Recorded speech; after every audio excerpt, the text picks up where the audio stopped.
From what I have noticed, these are available in all the stores, everywhere in the world right now, and because these are available everywhere, we should check them out, open a few and talk about them. These are the last mixes before we're introduced to Ferrari cars again. I'm very excited about that. I have been waiting for Ferrari to get back into Hot Wheels because, let's admit it, the other brands haven't done justice at 1/64 scale.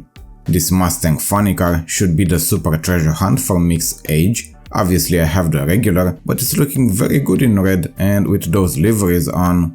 In the past, this casting had a raised body to reveal the engine, the chassis, but it has been retooled in 2019 and it lost that feature, probably to cut on costs.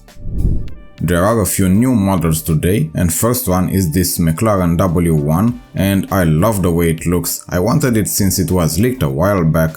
In real life, it's a supercar that probably most of us are not going to ever have the chance to drive, but at least we can have it as a 1/64 scale diecast car. It doesn't sit very well with the details on it, although we are used to details on new models, but I guess this one was skipped.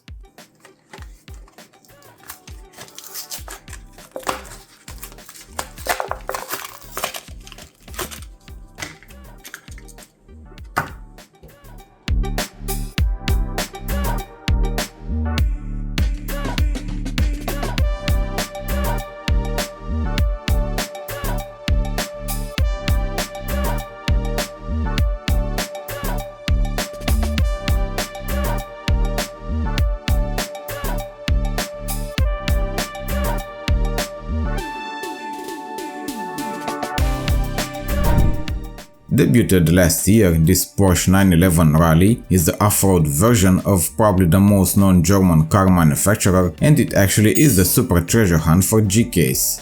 I was not a huge fan of the first release, but I actually like this one. In my opinion, it looks way better. I haven't been lucky enough to find the Super, but from what I have seen on social media, there have been quite a few found so far. No matter if it's an older model, a new release or a premium version, BMW always strikes an interest among Hot Wheels collectors, or that happens only in Europe where it's more known as a brand than any other part of the world. It's part of the 70s era and it's wearing those deep dish rims that are getting used more and more. We have also seen it in premium series, so I guess it will be interesting to crack it open, and I hope nobody is going to hate me for that.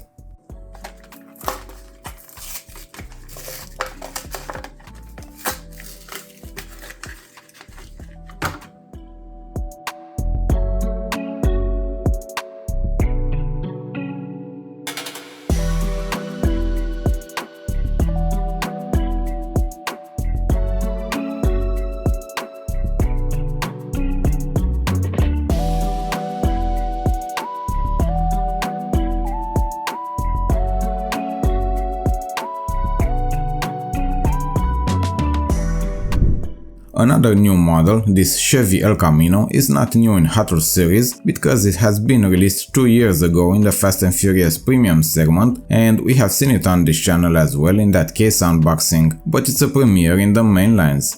A very known American classic utility car, this version being the 1967 El Camino used by Jacob Toretto in the Fast X movie. When it comes to JDM cars, Skylines always get in front, and this R33 variation is looking very good with the HKS livery and Yokohama logos.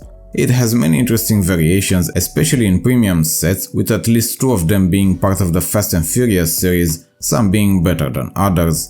I am not sure what to choose if I had to pick a favorite, but a special mention is the Godzilla livery from the mainlines last year. This is also another casting that flies off the pegs each time. If you have been collecting for at least 2-3 years and have a YouTube channel or part of any of the social media platforms, you know that there are no surprises when castings appear in new mixes. Almost everything is leaked now, and another Hot Wheels car that got me excited was this Bentley Continental GT3. It's not only because of this very cool livery with black paint and gold accents, but because this casting is actually cool and fun to have. It also has premium releases and, just like most of the cars today, part of the Fast and Furious segments. Having the same pattern and also being a new model, this BMW 6 Series is looking amazing. I have to say, even better than the Continental GT3. This is a high-performance version of the E24 6 series, and if the previous BMW made a fuss in the stores, this one is acting like a ghost. If you're not there when the cases arrive or when the employees add them on the pegs, you're not going to find it, and that's a fact. I have no issues if collectors get them, but I have huge issues if scalpers get them. They ruin the fun of this hobby sometimes.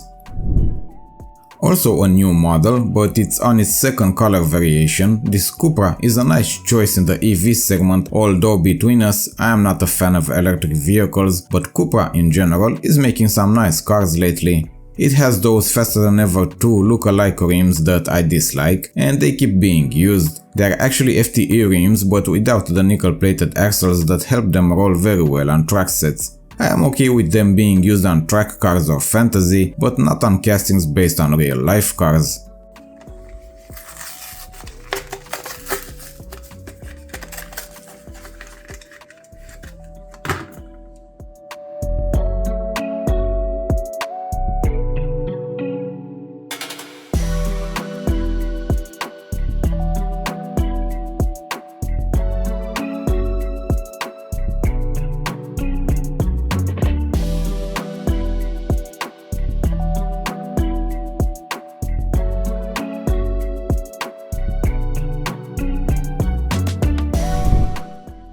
I have some American manufacturers I always enjoy collecting, and this 4GT is one of the models I try to get as many of as possible.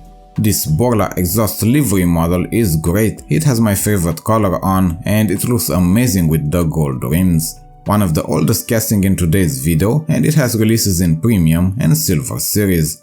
We have seen it on this channel before in the Neon Speeders case unboxing.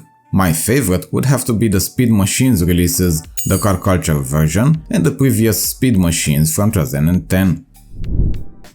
If we speak about American cars, I must mention the 1967 Shelby GT500, becoming very known to me thanks to the movie Gone in 60 Seconds with Nicolas Cage a few years back, and probably most of you remember Eleanor.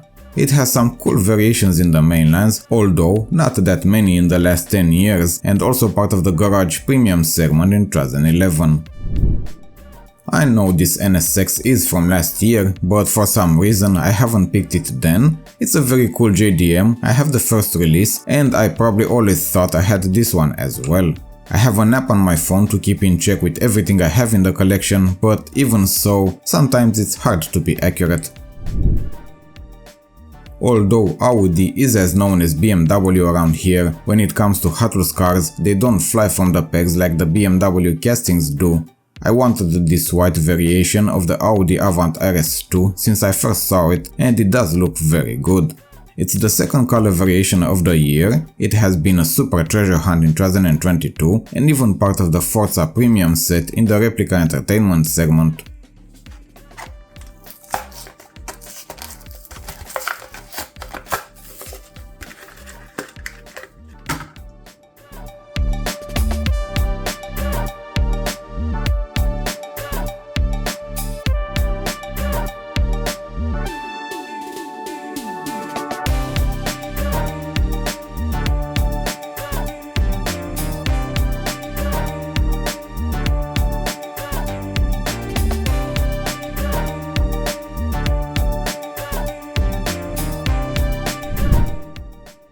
This 1996 Dodge Viper GTS is the Viper I remember from the movies I watched as a kid, and it's a casting that looks very good, and I do feel Hot Wheels has done justice to the Viper brand with this casting and the last year's 1992 Dodge Viper RT10 releases.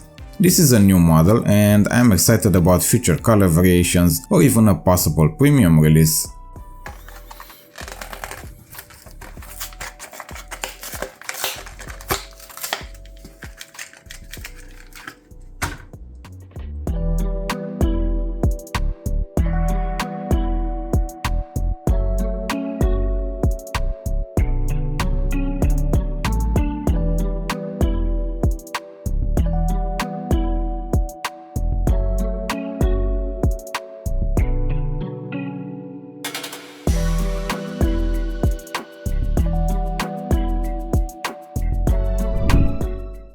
After last year's Bumblebee, the Volkswagen Bug, we have this year's Optimus Prime truck, another new model and one I actually had a hard time getting from the stores.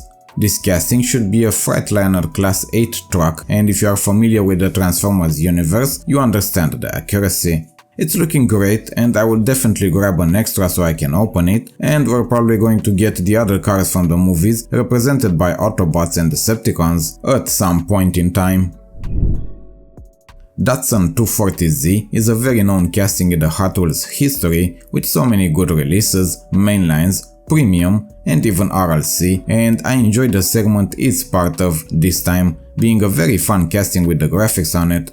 In my opinion, this is the highlight of the art cars segment, and I believe it will have 2 other color variations released throughout the year.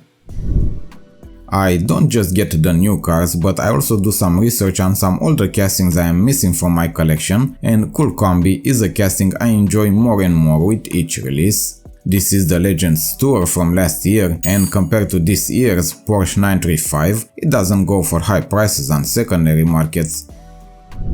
I had a lot of fun making this video, opening the Hot Wheels cars, and if you enjoyed, please leave a like and subscribe to my channel to see more videos just like this one in the future. Have fun collecting Hot Wheels cars, enjoy the hobby, and have a great rest of your day.